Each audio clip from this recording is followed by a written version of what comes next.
जी अस्सलाम वालेकुम। Lecture number 61। एक मिनट मैं करता हूँ। लेक्चर 61 स्टार्ट करें जी। और कल वाले क्वेश्चन में थोड़ा मसला हो गया था जाते हुए, तो इसलिए आप इसका सोल्यूशन रिवाइज वाला जो है उसकी तस्वीर खींच लें।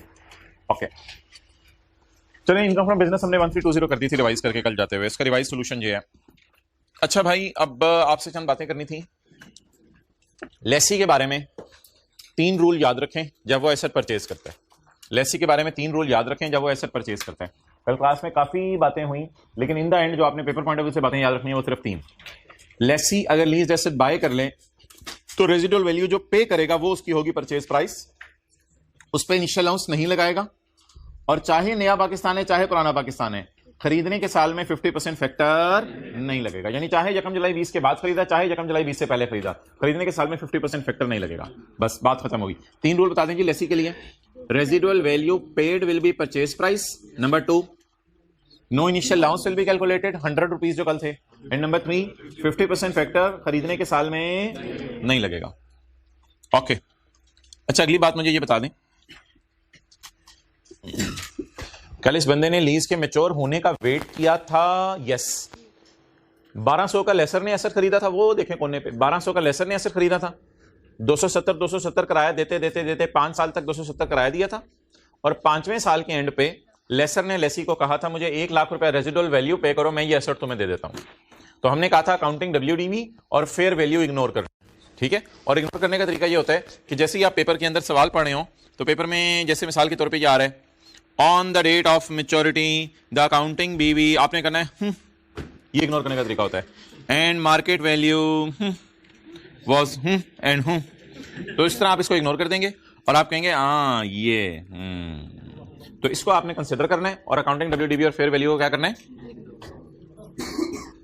जी भाई फरमा रहे हैं मर्दों वाला ओके। अच्छा ऊंची आवाज में। अब मुझे मोहतरम ये बता दें कि ये तो लीज के मैच्योर होने का हमने वेट किया था। क्या ऐसा भी हो सकता है कि अभी लीज चल रही हो और लेसी लेसर के पास जाए और कहे यार 2 साल पूरे हो गए हैं, अब लीज को फारग कर दो? इज इट पॉसिबल कि 2 साल पूरे हो गए, अब लीज को फारग कर दो? तो क्या मतलब होगा इस बात का कि हम लीज को मैच्योर होने पर एसेट खरीद रहे हैं, लीज मैच्योर होने पे, ये लीज मैच्योर होने से पहले एसेट खरीद रहे हैं, लीज मैच्योर होने से पहले एसेट खरीद रहे हैं। ऐसी सूरत में पेपर के अंदर एक आपको फिगर गिवन होगी, that will be called as bargain purchase price. यानी लड़ लड़के कुछ लोग चीज की प्राइस कम करवा लेते हैं, तो वो फिगर आपको सवाल के अंदर गिवन होगी, और उस फिगर को आपने पकड़ना है। That will be your cost of asset, वो आपके एसेट की कॉस्ट होगी। क्या बात मैं कर रहा हूं, मैं बात समझाता हूं।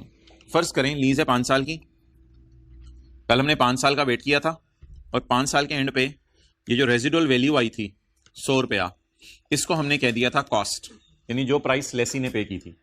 लेकिन अगर लेसी लेसर को कहे यार लीज ना 5 साल तक ना चलाओ, दूसरे साल के एंड पे फारिग कर दो लीज को, फिर ऐसी सूरत के अंदर आपने क्या करना है, ऐसी सूरत में दूसरे साल के एंड पे लीज फारिग हो जाएगी।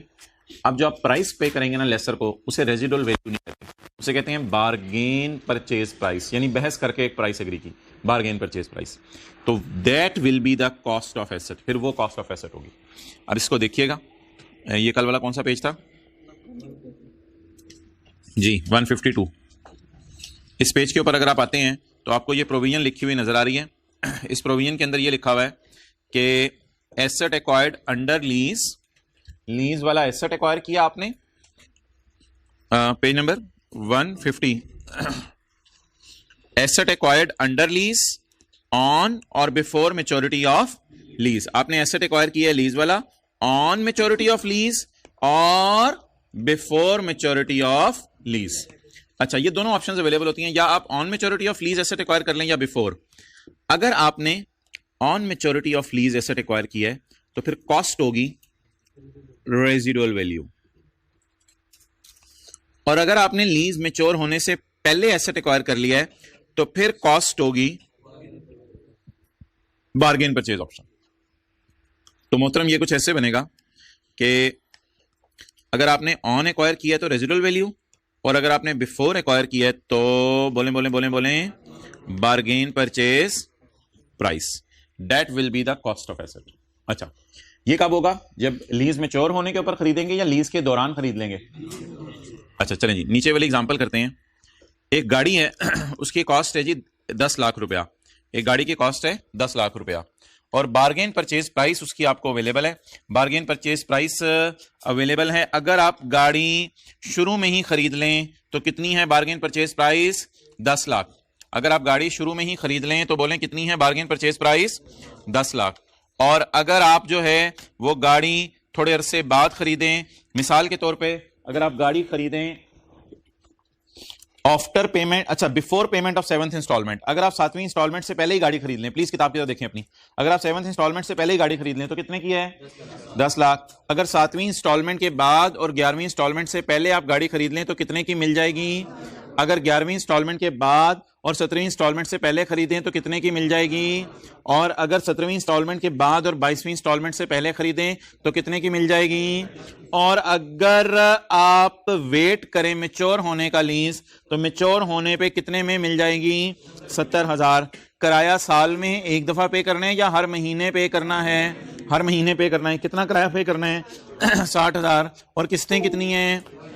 22 किस्तें हैं। अब मेरा सवाल आपसे ये है कि अगर मैं आपसे ये कहूं कि मैं इस एसेट को बाय करना चाहता हूं इस अरसे में, तो ये अलग सिनेरियो है, इसमें मुझे बार्गेन परचेज प्राइस अवेलेबल है। और अगर मैं एसेट को बाय करना चाहता हूं ऑन मैच्योरिटी तो फिर मुझे मैच्योरिटी पे बहुत ही सस्ता मिल जाएगा, तकरीबन 70,000 का मिल जाएगा। अब अगर मैं सवाल की रिक्वायरमेंट को छुपाऊं तो मुझे ये बता दें, सॉरी आंसर को, मैंने सोचा है 15वीं किस्त के बाद मैं इस एसेट को खरीद लेता हूं, मैंने सोचा इस एसेट को मैं खरीद लेता हूं 15वीं किस्त के बाद। मुझे बताएं टोटल किस्तें कितनी हैं? 22।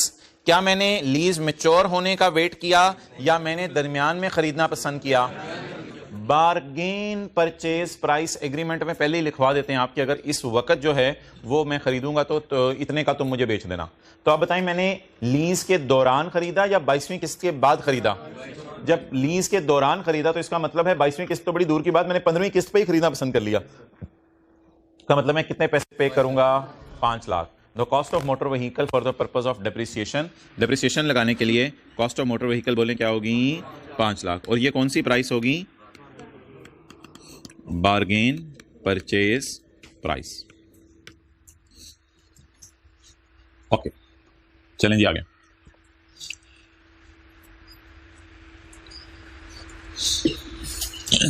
अच्छा जी, अब बात क्या बनी?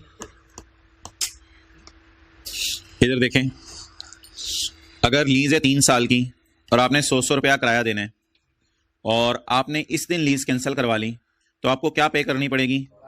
बार्गेन परचेज प्राइस, वो आपकी कॉस्ट होगी। और आज के बाद रेंटल देना आप बंद कर देंगे क्योंकि लीज आपने कैंसिल करवा ली। और अगर लीज आपने चलनी दी और 3 साल की लीज थी और 3 साल की लीज यहां मैच्योर हो गई, अब आप क्या पे करके आएंगे? Residual value. क्लियर? ठीक है चलें जी। क्या मोहतरम? वो उसकी मर्जी है, बस रेजिडुअल वैल्यू फिर 0 ले लो आप एक तरह की। चलें जी एओपी का चैप्टर निकालें। इसमें हम एक सवाल करेंगे डायरेक्ट।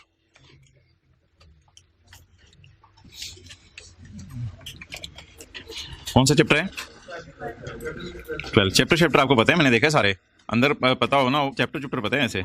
ये बड़ी जबरदस्त चीज है यार, कम से कम। चलो नहीं माशाल्लाह आपको तो अंदर भी पता है। नहीं आप नदामत नदूमत के आंसू छोड़ो। अब जिन्होंने पढ़ना था वो पढ़े हैं, जिन्होंने नहीं पढ़ना था वो नहीं पढ़े। आप छोड़ो नदामत के आंसू, वो छोड़ो, वो शुरू में होती थी बातें। अब जिसने डिसीजन लेना था ले लिया कि मैंने पढ़ना है या नहीं पढ़ना। रोजाना आना ही उसका एक बहुत बड़ा एविडेंस होता है कि वो सीरियस है। अच्छा जी, क्वेश्चन नंबर 1 निकालें, पेज नंबर 258। वो आ जा, page number 264। Mister A and B, अब आगे 2 दिन मुझे लगता है, पता नहीं 1.5 घंटे की क्लास हो, 1.25 की, लेकिन ऑब्वियसली पढ़ा हम घंटा ही करेंगे, बाकी पास्ट पेपर जो न्यूमेरिकल्स करेंगे। Mister A and B are sharing profits in the ratio of 2:3 in a shop run by them. भाई ये लाइट जरा ऑफ करनी होती है, ये लाइट आपके पास एक बटन होगा, ये आप लोगों ने नहीं बताया बच्चों, कुछ नहीं होता, चले खैर है। Mister A and B are sharing profit as 2:3 in a shop, एक मिनट, in a shop run by them. Taxable income of AOP is 6 lakh. Mr. A and Mr. B have also provided the following details which do not relate to shop run by them, जो कि उनकी shop से relate नहीं करता data. Okay, मुझे ये बता दें कि हमने पार्टनरशिप का चैप्टर निकाल लिया एओपी का। तो पार्टनरशिप के चैप्टर में अगर दो पार्टनर हैं तो हमें 3 न्यूमेरिकल सॉल्व करने पड़ेंगे। अगर 2 पार्टनर हैं तो कितने न्यूमेरिकल सॉल्व करने पड़ेंगे? 3। किस किस के? देखें, एक होगी पार्टनरशिप फर्म, ठीक है। पार्टनरशिप फर्म क्या होगी कि मिसाल के तौर पे इंजमाम उल हक और सकलैन मुश्ताक मिलके बैट और बॉल और विकेट्स और ग्लव्स बनाने वाली फैक्ट्री खोल लें, ये तो होगी पार्टनरशिप का बिजनेस, इसकी इनकम अलग निकलेगी। इसके अलावा इज इट पॉसिबल कि इंजमाम अपना भी कोई काम करता हो जिसका सकलैन से कोई ताल्लुक ना हो, इंपोर्ट एक्सपोर्ट का कोई काम करता हो, तो उसका अपना न्यूमेरिकल सॉल्व होगा इंजमाम का। इज इट पॉसिबल कि सकलैन मुश्ताक साहब अपना भी कोई काम करते हो, कभी शेयर खरीद के बेच देते हो, कभी ज्वेलरी खरीद के बेच देते हो? इज इट पॉसिबल कि सकलैन भी अपना कोई काम करते हो? तो मुझे बता दें, इंजमाम और सकलैन ने मिलकर अगर पार्टनरशिप खोल ली तो पार्टनरशिप तो बैट बॉल बना रही है, तो वो उसकी इनकम फ्रॉम बिजनेस है। तो इंजमाम जाती तौर पे शेयर बेचे जो मर्जी करे, सकलैन जाती तौर पे जो मर्जी करे, जात के एतबार से जो मर्जी करें, इनके न्यूमेरिकल अलग सॉल्व होंगे। तो बोले कितने न्यूमेरिकल सॉल्व होंगे अगर 2 पार्टनर हैं?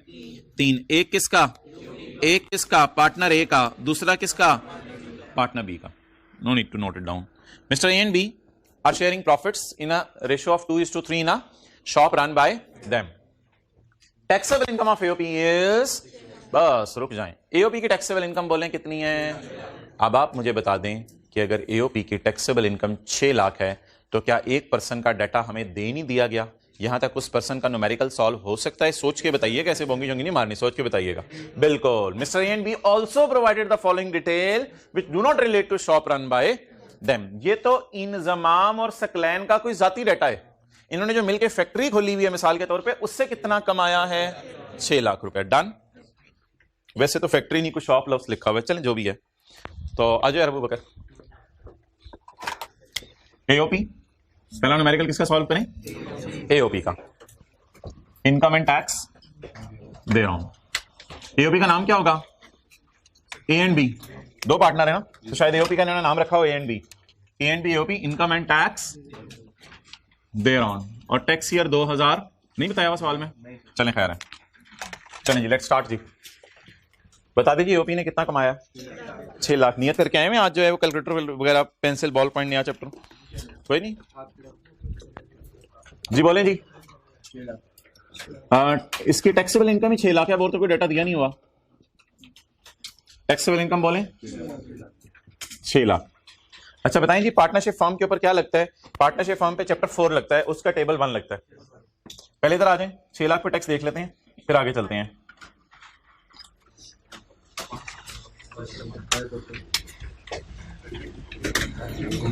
ये जी पेज नंबर 5। भाई ये देखा करें, पता नहीं फिर बाद में मैसेज करके पूछ रहे होते हैं ये 5% कहां से आया था। और भाई देख लेते 5% कहां से आया था, कि समझते हैं 5% को नया रेट ले आए थे सर। भाई टेबल खोला हुआ है, टेबल 1 खोला हुआ है, पेज नंबर 33 पे। 5% ऑफ अमाउंट एक्सीडिंग 4 लाख। तो 4 लाख से ये 6 लाख अमाउंट कितनी बढ़ रही है? 2 लाख। तो 2 लाख पे कितने परसेंट लगाना है? 5%। तो एओपी पे हमेशा कौन सा टेबल लगेगा? एओपी पर पहले न्यूमेरिकल सॉल्व करते हुए एओपी का मतलब है कि किसके ऊपर? एओपी पे पहला टेबल लगेगा। मैं ये नहीं कह रहा इन पार्टनर्स पे पहला टेबल लगेगा, पार्टनर्स के लिए तो उसी तरह रूल होंगे। हो सकता है ये जाती तौर पे कहीं जाके सैलरी भी कमा रहे हो। तो एओपी पर कौन सा टेबल लगेगा बोले? कौन सा? टेबल 1 जी। टैक्स लायबिलिटी बताएं। 2 लाख इंटू जी बोले 10,000। ये किसका टैक्स बन गया? एओपी का टैक्स बन गया। ओके, अब मोहतरम किसका न्यूमेरिकल सॉल्व करें? पार्टनर्स का। अब किसका न्यूमेरिकल सॉल्व करें? पार्टनर्स का। तो पार्टनर्स में पहले बी को काट दें, ये बी को फारिग करें। पहले किसका डेटा लें जी? ए का। ए की बताएं जी कौन सी इनकम है? Income from business. और क्या पे कर रहे हैं? ज़कात पे कर रहे हैं। 5 लाख इनकम फ्रॉम बिजनेस है और ज़कात कितनी है? 20,000। किसका न्यूमेरिकल? मिस्टर ए का। इनकम एंड टैक्स दे रहा हूं, टैक्स ईयर 2000XX। ओके चलें जी, बता दें इसकी इनकम कितनी है देख के इधर? 5 लाख। तो 5 लाख इज हिज इनकम। ये उनकी इसकी इनकम फ्रॉम बिजनेस कौन सी है? इस शॉप से है या इसका कोई अपना अलग बिजनेस है? भाई साइड बिजनेस का लफ्ज़ बोल रहे हैं, इसका कोई अलग बिजनेस है? तो 5 लाख ये अपने बिजनेस से कमा रहा है। हो सकता है ये जो मिल के बिजनेस कर रहे हैं इसमें शॉप जो है, मिल के जो कारोबार कर रहे हैं, ये जो एओपी का कारोबार है, हो सकता है वो टॉयज बेचना, और इसका हो सकता है कारोबार हो मेडिसिन बेचना। ऐसी मिसाल दे दी। तो ये इंजमाम का जाती कारोबार है मिस्टर ए का, या दोनों मिलके जो कर रहे हैं वो वाला है जाती कारोबार है। तो अब जाती कारोबार का डेटा लिखवाएं, बताएं जी। इनकम फ्रॉम बिजनेस,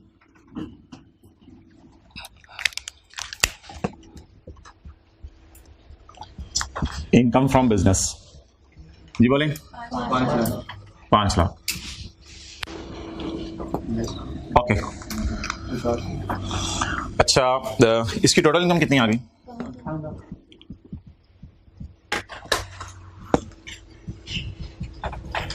इसमें से माइनस क्या करनी है? कितनी जी? 20,000। कट कटा के कितना बचा? 4,80,000। ये कौन सी इनकम आ गई? Taxable income. क्लियर? अच्छा जी, अब ना एक जुल्म होने लगा है।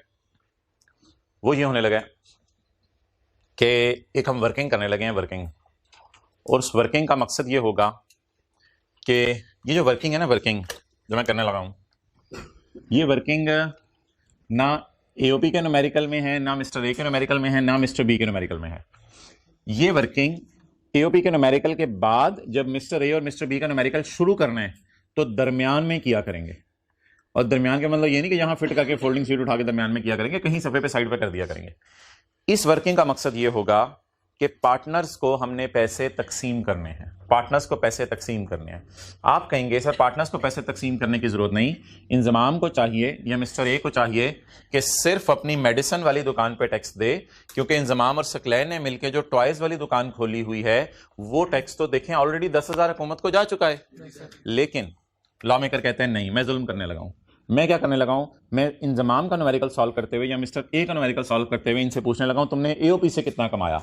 तो ये फौरन बोला कि भाई ये मेरा जाती बिजनेस है, मैंने आपको बता दिया, एओपी से जो कमाया था उसका टैक्स तो आपको जमा करवा दिया है हुकूमत। हुकूमत ने कहा नहीं, बताओ एओपी से कितना कमाया। इसको पहले मुझे बताएं एओपी की इनकम कितनी है?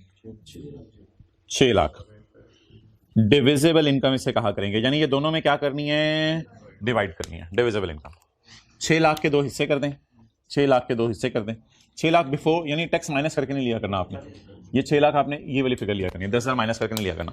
अच्छा जी, आप बता दें 6 लाख का ये जो 2:3 होता है ना, इसका मतलब होता है कि अगर एक केक है उसमें 5 पीस हैं तो 2 आप खा लो, 3 मैं हड़प कर जाऊं। तो ये 2:3 का मतलब होता है 2/5 और 3/5। तो 2/5 किसको दे दो? 2/5 किसको दे दो? ए को। कितना? 2,40,000। 3/5 किसको दे दो? बी को। कितना? 3,60,000। चेहरा शरीफ ऊपर रखना।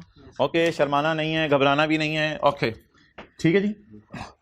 तो अब आप मुझे बताएं मिस्टर ए ने एओपी से कितना कमाया? आप फरमा दें मिस्टर ए ने एओपी से कितना कमाया? 2,40,000, क्योंकि इसने किसका कम हिस्सा था। और मिस्टर बी ने एओपी से कितना कमाया? 3,60,000। अब आप मुझे बता दें, अगर मैं आपसे पूछूं कि मिस्टर ए ने एओपी से कितना कमाया? 2 लाख। अब आपको पता है टैक्सेबल इनकम जब निकल आती है तो हम डबल अंडरलाइन लगा के टैक्स कैलकुलेट किया करते थे, लेकिन आज ऐसा नहीं करेंगे। मोहतरम आप सुन रहे थे, आप भी सुन रहे थे, हाथ खोलो। आज ऐसा नहीं करेंगे, बोलो ऐसा, आज ऐसा नहीं करेंगे। लेकिन आज डबल अंडरलाइन नहीं लगाएंगे, डबल अंडरलाइन नहीं लगाएंगे। आज हम ऐड, खुदा के लिए ऐड ना करना, मेरी जान निकल जाएगी। बांध दो इसके मुंह पे टेप, करो ऐड। क्या ऐड करने लगे हो? मैं तो चुप, टेप सही तरह लगाओ। नहीं नहीं नहीं, खुदा के लिए ना करना, कि तो मेरी इनकम में क्या ऐड करने लगे हो? चुप। 2 लाख। नहीं नहीं नहीं, मेरी इनकम बढ़ जाएगी। बढ़ा दो इसकी इनकम, जान ले लो इसकी। हालांकि इस पे टैक्स दिया हुआ है, हालांकि इस पे टैक्स दिया है। भाई सलमान ये पीछे खड़े हुए, कितनी गलत बात है। दोबारा टैक्सेबल इनकम निकालें, दोबारा टैक्सेबल इनकम निकालें। बताएं बताएं बताएं बताएं। 7,20,000। तो अब आपको एक फीलिंग आएगी कि यहां हम डबल टैक्स जैसे कैलकुलेट करने लगे हैं, यानी एक दफा 6 लाख पे भी टैक्स कैलकुलेट हो गया, फिर 6 लाख जब ए को मिला तो उस पे ए भी दोबारा टैक्स शायद देने लगा है। तो बिल्कुल आपकी फीलिंग अभी तक सही है, डबल टैक्स और है भी डबल टैक्स ही अपेरेंटली, बिल्कुल ऐसा ही है। अच्छा जी, टैक्स लगाने मिस्टर ए का 7,20,000 रुपए, बताएं जी।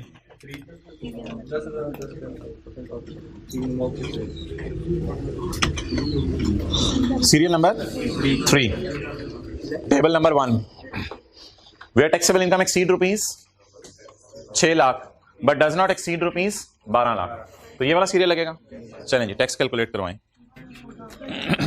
22,000 कैसे निकलेगा जरा बता दें तफसीलन जी। 10,000 प्लस 10% ऑफ 1,20,000 जी, 22,000। ये किसका टैक्स बन गया मिस्टर? पता नहीं मैंने इनर कॉलम में क्यों लिखा है, बहरहाल ए का ये टैक्स बन गया। अब लॉ मेकर आगे बढ़ा और लॉ मेकर ने आगे बढ़ के बात सही करने वाले भाई को कहा कि यार मसला क्या हो रहा है, अथरू क्यों बहा रहा है तू, बिजनेस का चैप्टर तो खत्म हो गया, तुझे तो नदामत के आंसू भी नहीं आए, तो तू बहरहाल फिर भी अथरू क्यों तेरे आंखों से निकल रहे हैं? कहते पागल हो तुम लोग, लुट मचाई हुई है तुम लोगों ने, 6 लाख पे इधर भी टैक्स मांग रहे हो मेरे से, और 6 लाख का 2,40,000 मुझे मिला है, इधर भी टैक्स मांग रहे हो मेरे तो दिमाग की दही बन गई है। पागल किया हुआ तुम लोगों ने मुझे। वो मैंने कहा रिलैक्स हो जा, ऐसा कर तेरे लिए टैक्स कुछ और कर देते हैं, रिलैक्स हो जा, तेरा टैक्स बदल देते हैं, तो भाई अपना तेरी क्या राय है? कहते मैं तो सिर्फ 480 पे टैक्स देना चाह रहा हूं, मैं तो सिर्फ 480 पे टैक्स देना चाह रहा हूं, मेरा तो दिल ही नहीं मैं 720 पे टैक्स दूं, क्योंकि 720 किस वजह से हुआ है? 240 डालने की वजह से। तो एज पर माय हार्ट अगर मेरे दिल की पूछो, मेरा टैक्स तो सिर्फ 480 पे है, तो वो प्रोपोर्शनेट वाली कैलकुलेशन कर लेते हैं और 480 पे इसका टैक्स निकाल लेते हैं। ठीक है जी, वो कैलकुलेशन आपको पता है कैसे होती है? ये 7,20,000 आपने किस पे टैक्स, 7,20,000 पे कितना टैक्स निकाला है? 22,000। लेकिन वैसे बताएं एक्चुअली इसने कितना कमाया? 480। एओपीज ने जो कमाया था उस पर तो टैक्स दिया है ये, तो इसको रिलैक्स करो। रिलैक्स क्या करो, इसी को तुम्हारा एक्चुअल टैक्स हम बताते हैं। 22,000 अगर अभी अभी हमने टैक्स निकाला है 7 लाख, तो बताओ 4,80,000 पे कितना टैक्स होगा? जी बोले। 14,667। ओके, कुछ लॉजिक समझ आई कोई? इसका दिल क्या चाह रहा था मैं किस पे टैक्स दूं? 4 लाख, लेकिन उसने जुल्म करके मांगा किस पे?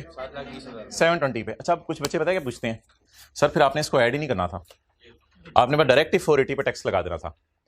अब लॉजिक के पीछे मैं जाना नहीं चाहता, असल में डायरेक्ट ही 480 पे टैक्स लगाते ना तो ये 14,000 नहीं आना था। डायरेक्ट ही 480 पे टैक्स लगाते ना, लॉ इसको कहते हैं ना लिटा के गिरा के मारना अगले बंदे को, ये लॉ मेकर ने किया है। अगर डायरेक्ट आप 480 पे टैक्स लगाते ना तो वो 5% ऑफ 80,000 आना था, 4,000 रुपया, कोई बहुत थोड़ा सा आना था। लॉ मेकर ने बड़ी गेम डाली है, उसने वो वाली अमाउंट ऐड करवाई है और ऐड करवा के उसे लिटा के सीरियल 3 में डाला है, और सीरियल 3 में डाल के कुश्ती करने लगा वो। तो सीरियल 3 में जब उसको ले आया उठा के तो उसके टैक्सेस बढ़ गए, अब प्रोपोर्शनेट करके इसने टैक्स निकाला है। तो हम 48 पे टैक्स नहीं निकाल रहे, हमने सीरियल नंबर जो है वो यूज किया है, कौन सा वाला? बड़ा वाला, सीरियल 3 यूज किया है। तो ये तो लॉजिक है, छोड़े परे। आप लोग ये ना कि सारे काम करने की बजाय मैं डायरेक्ट ही 480 पे निकाल आया करूंगा, जरा शॉर्टकट लगाऊंगा, फिर जब वो शॉर्टकट लगाते हैं आप माइंड करते हैं।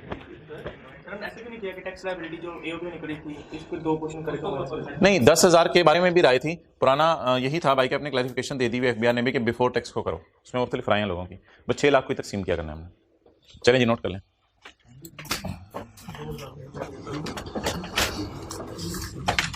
ओके, ये वर्किंग सिर्फ किसके लिए थी? For mister A numerical. ये इधर एओपी के न्यूमेरिकल के लिए जरूरी नहीं थी।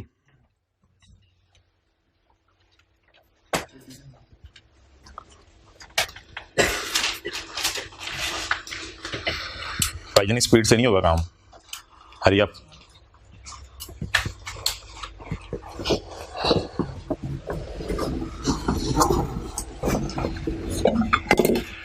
जी बिल्कुल, हो गई बात, मुज़ाकरात सही पे। चलें आ जाए आप। ठंडा क्यों है पानी? ऑटो पे लगा हुआ है।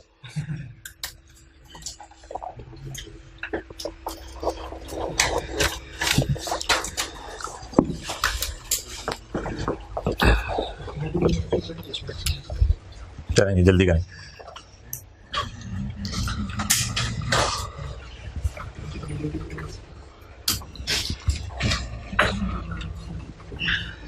अच्छा, वैसे इसकी रियली इनकम कितनी थी वैसे अपनी जाती? 480। एओपी का शेयर कितना आया? 240। रिवाइज टैक्स इनकम 720 पे पहले आपने टैक्स निकालना है और फिर आपने दोबारा 480 पे हुकूमत को कितना देना है? 14667। तो ये याद रखिएगा। अब पता नहीं बच्चे बात कहाँ ले जाते हैं, ज्यादा वाली इनकम पे ज्यादा वाला टैक्स और कम वाली इनकम पे कम वाला टैक्स। बात खत्म होगी। फीस एक दफा जमा कराई। ये क्लास ली हुई है पहले, छोड़ो फिर शुरू हो जाए। तो नया वर्जन लॉन्च हो जाना है। अच्छा बोलें जी, ज्यादा वाली इनकम पे बोल दें अब, शर्मा के ज्यादा वाली इनकम पे ज्यादा वाला, कम वाली इनकम पे कम वाला टैक्स, ज्यादा वाली इनकम पे ज्यादा वाला टैक्स, कम वाली इनकम पे कम वाला टैक्स।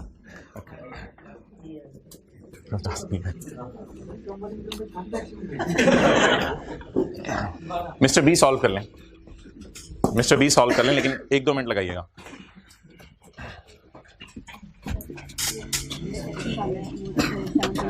हाँ जी, 10,000 को कुछ करना ही नहीं। अब 10,000 को इग्नोर करें, उसको कुछ नहीं करना। ज़्यादा टाइम नहीं लीजिएगा, 2 से 3 मिनट लें और मिस्टर बी का न्यूमेरिकल सॉल्व कर दें।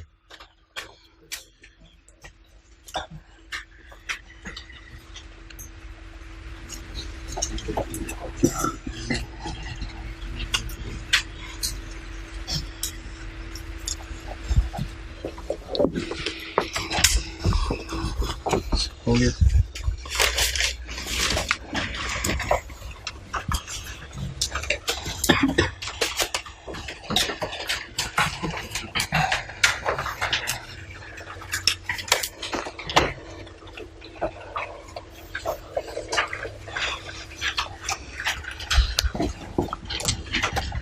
मिस्टर बी, अच्छा जी, जाती तौर पे कितना कमा रहे हैं?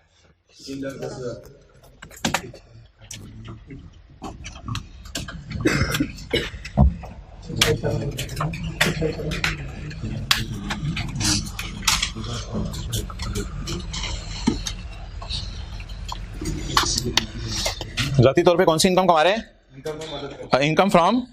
और देखने में ये देखे ना, आपको पता है सीरियल 4 लाख से शुरू होता है, देखने में 3,10,000 पे लग रहा है, टैक्स ही नहीं बनेगा। देखने में लग रहा है इस बेचारे का टैक्स ही नहीं बना, क्योंकि ये सिर्फ 3,10,000 कमा रहा है। और आपको पता है सीरियल नंबर में पहला सीरियल 4 लाख से शुरू होता है, लेकिन इसको घुमा के लिटा के मारेंगे। 3,10,000 इसकी इनकम फ्रॉम अदर सोर्स है। ज़कात पेड कितनी है? 22,000। ये इसका जाती डाटा या एओपी वाला डाटा है? ये जाती डाटा है इसका। तो mister B,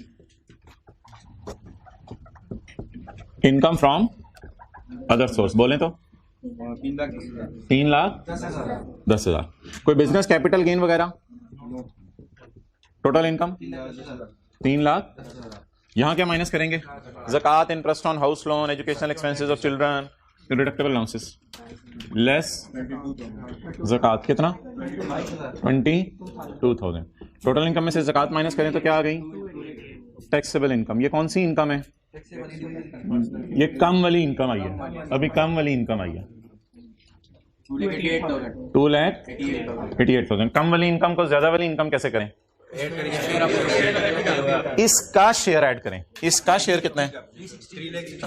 3,60,000। Add share from AOP जी कितना?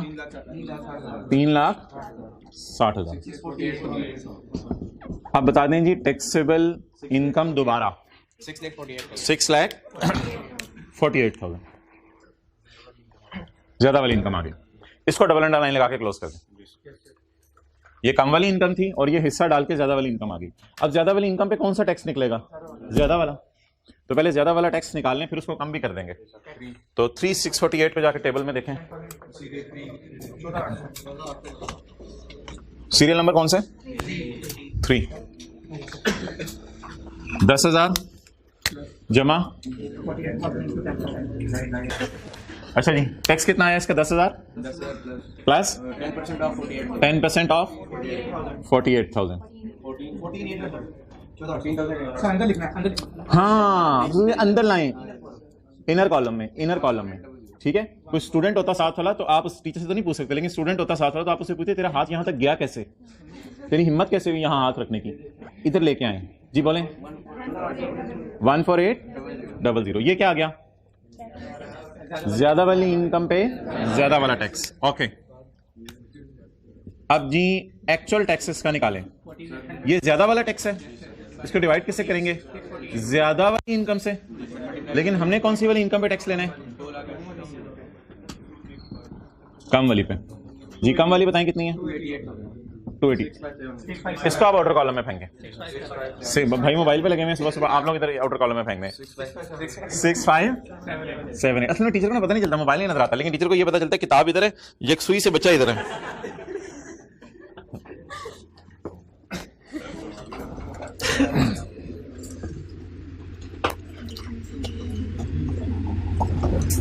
अच्छा ऐसे ही पूछ रहा हूँ, सुबह सुबह क्या मैसेज आ रहे होते हैं लोगों के? क्या याद है? अच्छा नोटिफिकेशन। मैं वैसे अपना बता दूं 24 आवर में साइलेंट पे रखता हूँ, और ऐसा साइलेंट जो वाइब्रेट भी नहीं करता। तो बस 100% आप साइलेंट पे रखा करो, वाइब्रेशन भी ऑन ना हो बस, ठीक है? फिर ये होता है जरा कॉल बैक करनी पड़ती है जिसकी आ जाए।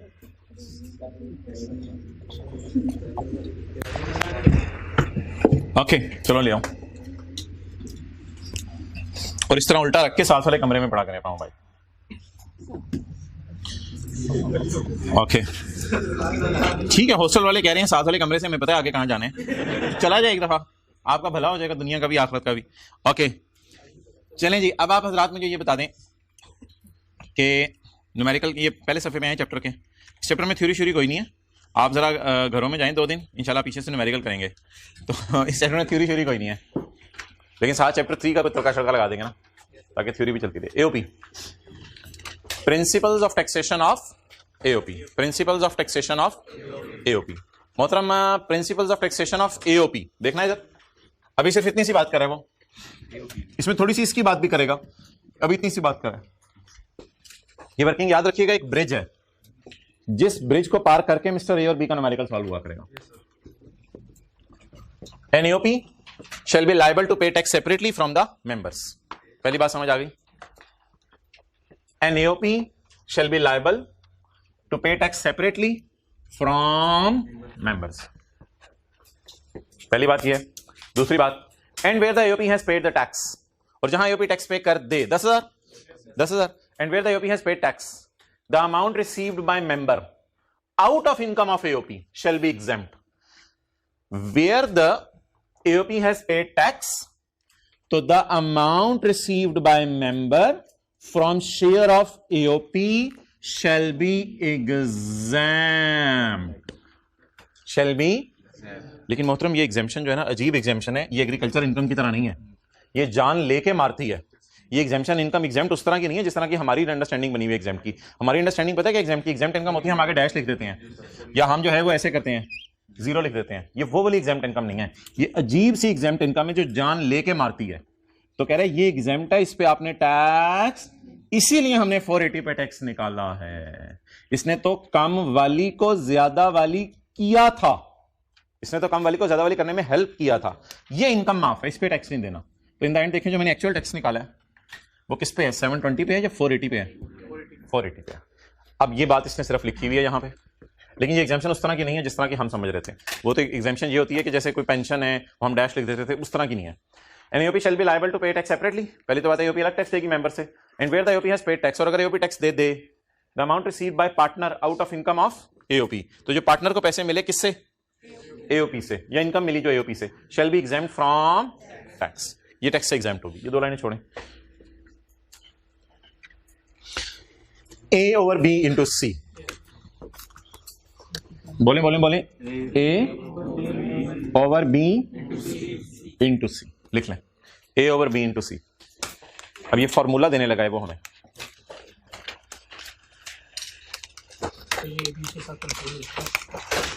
नहीं ये ए, अगर उसके इसके साथ कंफ्यूज हो रहा है तो इसको मिस्टर ए कर दो, फिर हो नहीं रहा था, बाकियों को देख के शायद आपके जैसे हो जाए। ये फॉर्मूला है ए ओवर बी इंटू सी।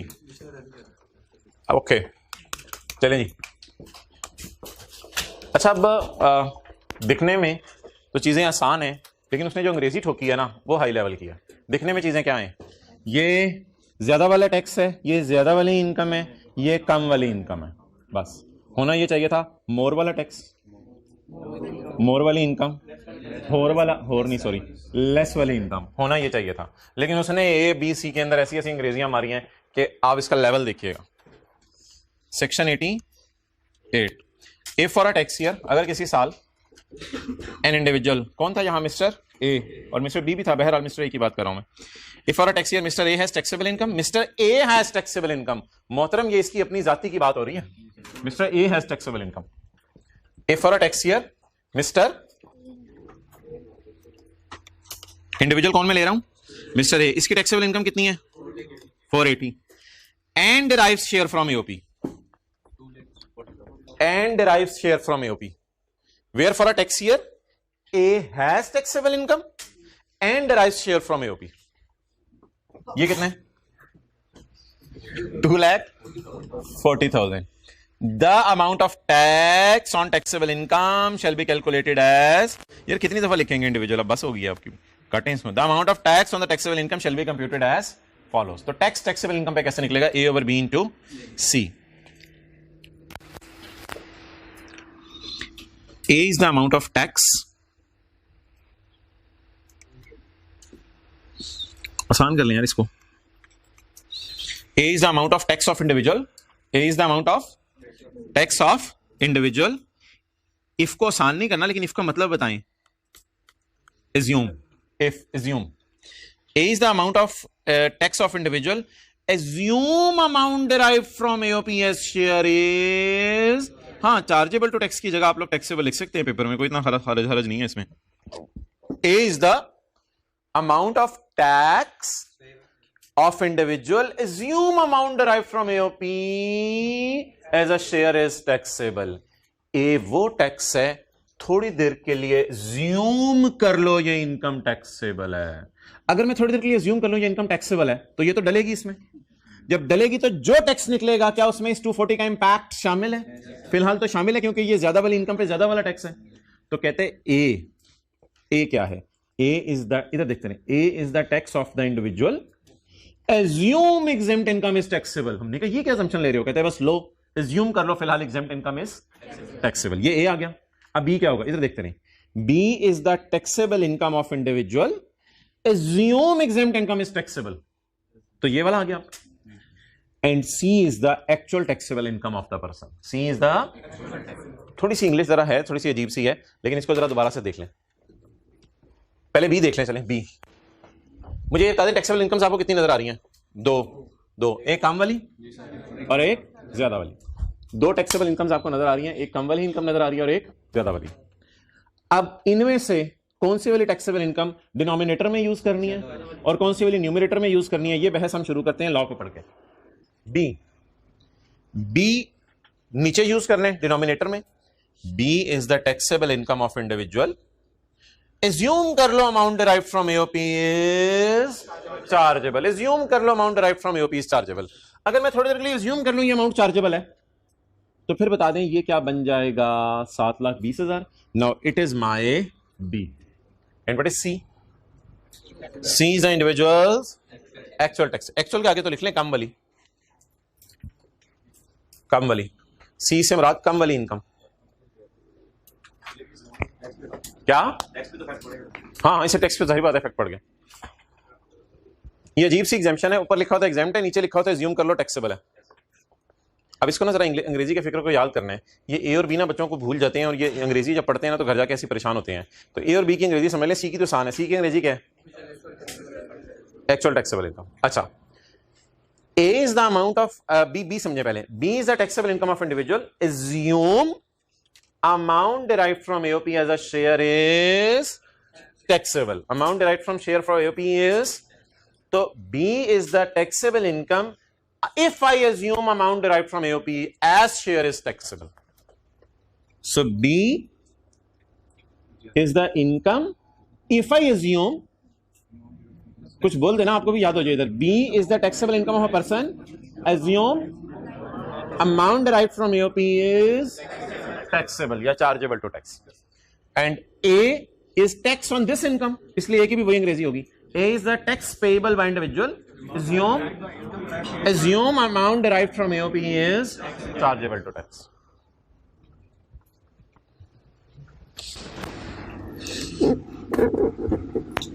जी इसकी हेडिंग पढ़ें क्या लिखी हुई है, an individual as a member of an AOP. Mister A की बात हो रही है बिल्कुल, मिस्टर बी की बात हो रही है बिल्कुल, लेकिन ऊपर किसकी बात हो रही थी? एओपी। ऊपर किसकी बात हो रही थी? एओपी की। तो एओपी का क्या रूल है न्यूमेरिकल का? इसका रूल ज़बानी सुनाएं। AOP will pay tax separately from its members, and where AOP has paid the tax, the amount derived by member shall be exempt from tax. ये AOP का रूल आपने लिख के आना है पेपर में, AOP का रूल लिख के आना है। अगर सवाल आया AOP का न्यूमेरिकल कैसे सॉल्व होगा, थ्योरी का सवाल आ सकता है। अगर AOP का, अगर आया इंडिविजुअल का न्यूमेरिकल कैसे सॉल्व होगा, तो फिर नीचे सेक्शन लगे सेक्शन 88, फिर सेक्शन लगे सेक्शन 88। सेक्शन 88 क्या कहता है? सेक्शन 88 ये कहता है कि फॉर्मूला लगाओ, क्या बोलो बोलो, A over B into what is A ज्यादा वाला टैक्स, बी ज्यादा वाली इनकम। लेकिन इंग्लिश का फिक्र याद कर लें दोबारा। A is the tax payable by individual if I assume that exempt income is chargeable to tax.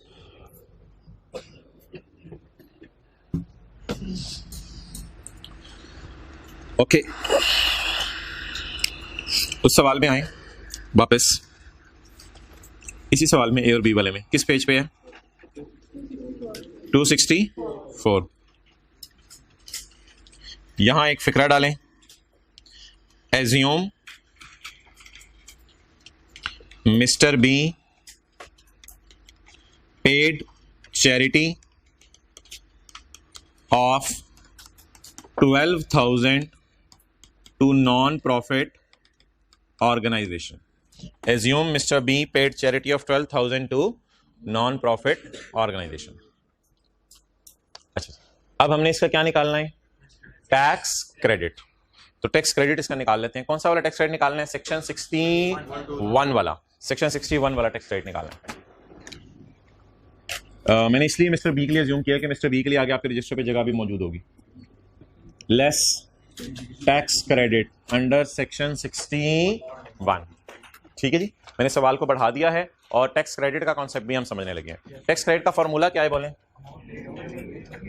A over B into सी। ए क्या होता है? टैक्स।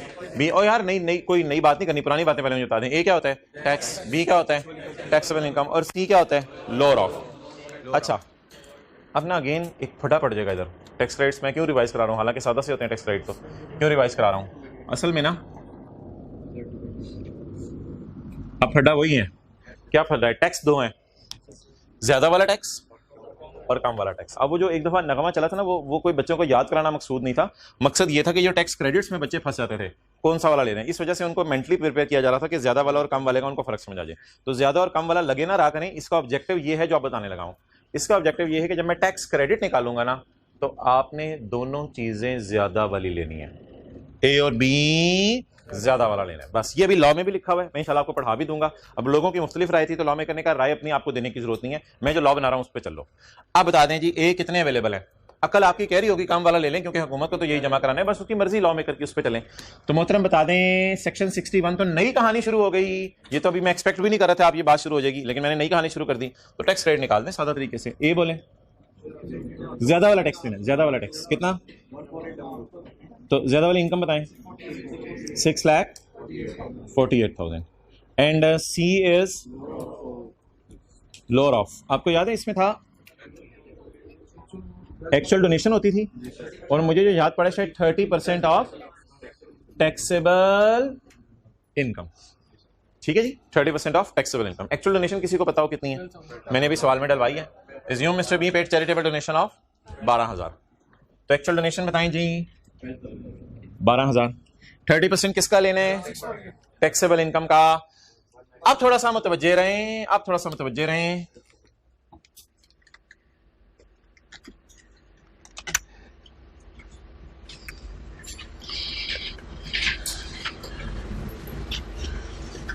ये लॉ में ना कभी कभी लूप होल्स या गलतियां या मसले मसाइल होते हैं। तो लॉ में ना एक मसला है, पेज 246 पे आकर अगर आप देखें, चलिए छोड़े, मैं खोल लूंगा फिर बाद में। ये पहला सफा है, पेज 246। तो जब टैक्स क्रेडिट निकालना है ना, टैक्स क्रेडिट इस चैप्टर में, तो ए क्या लेना है? ज्यादा वाला, अभी मैंने आपको बता दिया। और बी भी फॉर्मूले में क्या लेना है? ज्यादा वाला। अब फड्डा पड़ गया सी का। फड्डा किसका पड़ गया? सी का। सी के बारे में लॉ खामोश है। सी के बारे में लॉ खामोश है, लॉ ने गाइडेंस नहीं दी। इसलिए बहुत से लोगों की, तकरीबन आप समझ लें 90% लोगों की ये राय है कि सी एक्चुअल टैक्सेबल इनकम लें। आपकी तो अकल कह रही होगी अगर बी ज्यादा वाली इनकम ली है तो टैक्सेबल इनकम भी इधर ज्यादा वाली लें, लेकिन बहुत से लोगों की राय लॉ खामोश है तो एक्चुअल टैक्सेबल इनकम ही लो, इधर उधर जाने की जरूरत नहीं है। तो इसलिए मोहतरम ये जो सीज लोअर ऑफ है ना, इसमें मैं टैक्सेबल इनकम जो है वो ये वाली यूज करूंगा, 2,88,000। बस राय है, लॉ ने नहीं लिखा हुआ, हम क्या करें। 30% ऑफ टैक्सेबल इनकम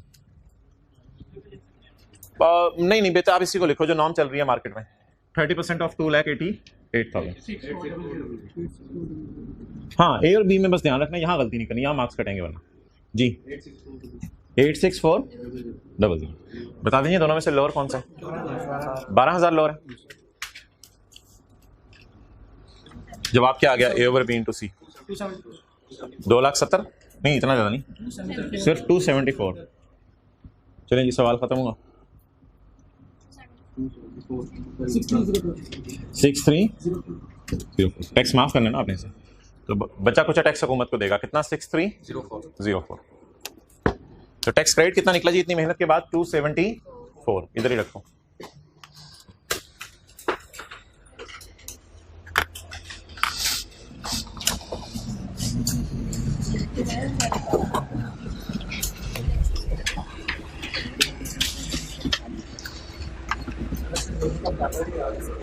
सो फर्क नहीं पड़ता, जैसे मर्जी कर लो, सही कह रहे हो आप, इसी तरह होते। ओके, आ जाओ इधर।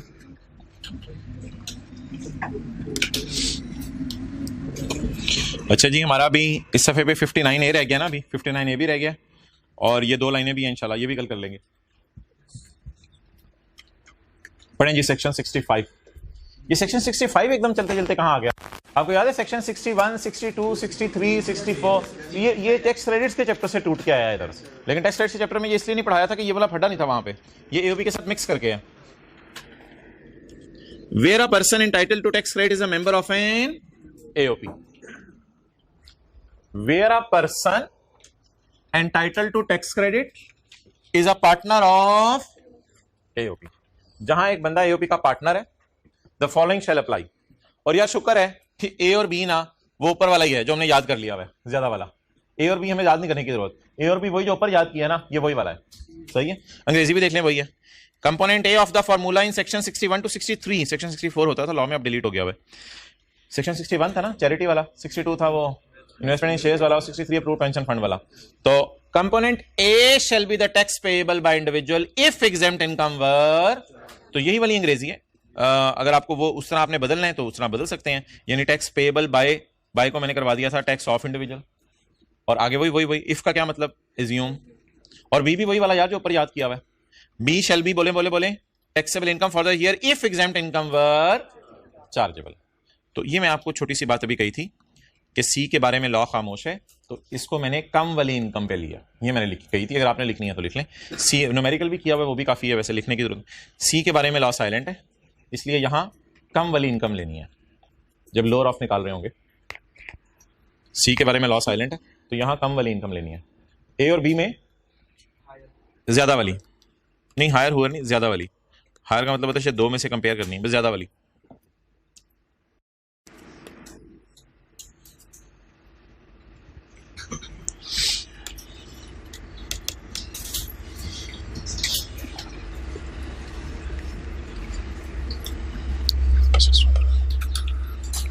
अच्छा भाई, एक चीज़ है जो आपके सिलेबस में न्यूमेरिकली नहीं है लेकिन थ्योरी की हद तक है, इसलिए वो मैं करवा रहा हूं। ये एओपी है, फर्ज करें ये मिस्टर बी है, ठीक है जी।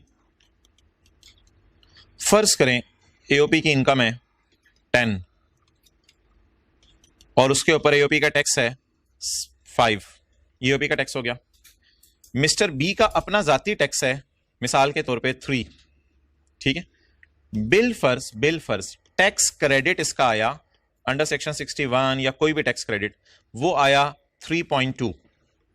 वैसे इस वक्त जिस तरह लॉ बना हुआ है 3.2 आ नहीं सकता क्योंकि वो लोअर ऑफ कर के काफी कम ही आता है। बहरहाल एक अजीब सा सिनेरियो है, तो ये आ गया 0.2। हमने पढ़ा हुआ था the tax credit shall not be refunded, shall not be carried forward और shall not be carried back. ये जनरल रूल पढ़ा हुआ था हमने, जो टैक्स क्रेडिट है अगर माइनस में आ जाए तो ये मैं लिख सकता हूं, ये जो 2 लाइनें आखिर में मैंने लिखी हुई हैं ये जनरल रूल है। जो नेगेटिव आ जाए अगर कभी टैक्स क्रेडिट तो ये अगले साल माइनस हो सकता है या इस साल को इसका फायदा मिल सकता है, कुछ नहीं मिल सकता ना।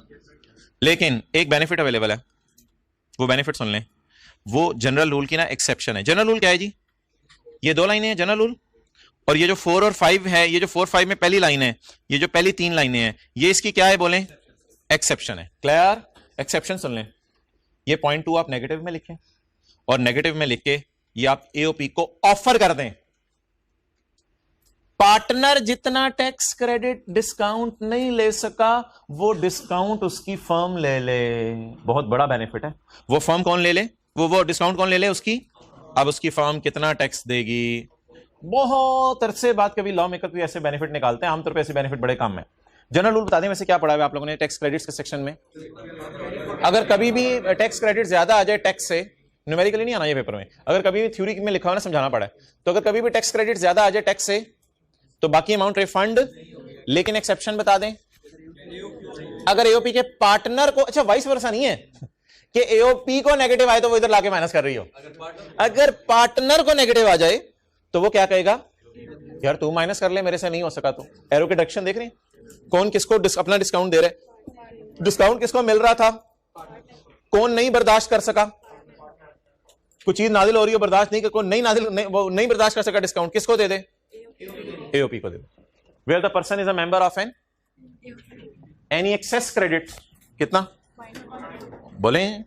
0.2 मे बी क्लेम्ड बाय। कौन किसको कह दे तुम क्लेम कर लो? May be claimed by AOP. और आगे लिखा हुआ है इन दोनों का ना आपस में मुआहदा होगा। मुआहदा क्या होगा? मिस्टर बी सफा पकड़ेगा, एओपी उस सफे पे कुछ बातें लिखेगा, बी लिखेगा, साइन करेंगे और साइन करके कह देंगे चलो यार ये मुआहदा हमारा हो गया है कि मैं अपना डिस्काउंट क्या करता हूं तुम्हें देता हूं। ये फॉर्मेलिटी सी पढ़ लें, लीगल फॉर्मेलिटी, कागजी कार्रवाई जिसे आप कहते हैं, कागजी कार्रवाई आगे पढ़ लें। For availing this benefit the member कौन? Mister B and the partnership firm should agree in writing. इनको राइटिंग में एग्री करना पड़ेगा। And agreement must be furnished with the AOP's return of income. और एओपी की जो रिटर्न होगी उस साल की, उसके साथ आपको ये एग्रीमेंट क्या करवाना पड़ेगा? जमा करवाना पड़ेगा। क्लियर? नोट करें।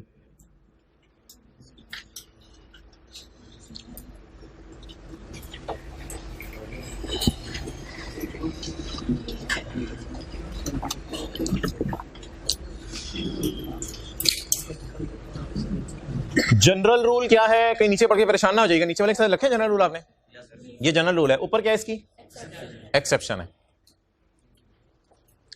जी। किसको टैक्स क्रेडिट मिला? वो टैक्स क्रेडिट बर्दाश्त, इतना फायदा उसे मिला कि वो फायदा बर्दाश्त नहीं कर पा रहा, तो फायदा बांटो। फिर बांट दो, किसको बांट दो? अपनी ये मां को, एओपी को, पार्टनरशिप फॉर्म, पेरेंट्स को, जो मर्जी बोलो, तो बांट दो फायदा। ठीक है, तो सेंस ये देने के मराती कि ये बड़ा है, एओपी है, ये मतलब था मदर बोलने का। तो 0.2 आप इसको ऑफर कर दो। Where the person is a member of any excess credit may be minus लिख लें, may be minus by AOP. इसको कौन माइनस कर ले? लिख लें आप लोग, may be minus by AOP. और ये फायदा लेने के लिए, फायदा होता है ना, फायदा तो हो रहा है। देखो एओपी ने 5 टैक्स देना था, 4.8 दिया। For availing this benefit the member and AOP should agree in writing and agreement must be furnished with the AOP's return of income. अब यार पता नहीं इधर उधर कहाँ निकल जाते हैं, वो बच्चे सवाल पूछ रहे होते हैं, सर ये पार्टनरशिप फॉर्म को फायदा हुआ है तो फिर मिस्टर बी की वजह से फायदा हुआ है तो ए को चाहिए कुछ पैसे बी को दे। भाई यार बस कर दो यार, जो लॉ बता रहे हैं वो करो और पेपर पास करो। आप किन किन चक्रों में पढ़े हो? पहले सिलेबस तो खत्म कर लो, फिर इस तरह की चीजें सोच लेना। सीधा सीधा जैसे चलाया जा रहे चले। अच्छा ये आप हजरात उठ जाएं, ऑनलाइन वालों को एक छोटा सा सवाल मैंने करवाना था जो आपको शुरू में करवाया था। आप हजरात उठ जाएं, ऑनलाइन वाले हजरात निकाल लें। अच्छा वो बकर जरा पॉज करना वीडियो, 1 मिनट भाई रुक लो। अच्छा भाई एक सवाल निकालें पास्ट पेपर का, क्वेश्चन नंबर कौन सा था? क्वेश्चन नंबर 39 36 ये जी डिस्कस करते हैं। Under the provisions of income tax ordinance 2001 certain persons are required to pay minimum tax at the rate of 1.25% of their sale. Explain the term turnover for the purpose of minimum tax. तो आपने explain करनी है term turnover for the purpose of tax. तो मोहतरम बता दें जी turnover कहाँ पे एक्सप्लेन हुआ है और इसका क्या जवाब होगा?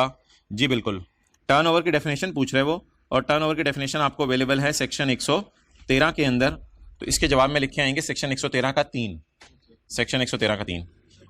फिर वो पूछ रहा है list the persons who are required to pay minimum tax. बस 2 मिनट वेट कर लें। List the persons who are required to pay minimum tax, किन लोगों ने मिनिमम टैक्स पे करना है। तो मोहतरम इसमें ना सबसेक्शन 1 पूरा लिख के नहीं आना, बस ये 4 बातें काफी हैं। इन 4 लोगों ने मिनिमम टैक्स पे करना है। और उसके बाद पूछ रहा है रूल्स बताओ carry forward of minimum tax के। तो मिनिमम टैक्स कैरी फॉरवर्ड करने के जो रूल्स हैं मोहतरम, वो सी में है, एग्जैक्टली सी में, कि where the tax paid exceed the actual tax payable तो the excess shall be carried forward. तो इस पॉइंट में सिर्फ 2 का सी लिख के आएंगे। ठीक है जी, ओवर।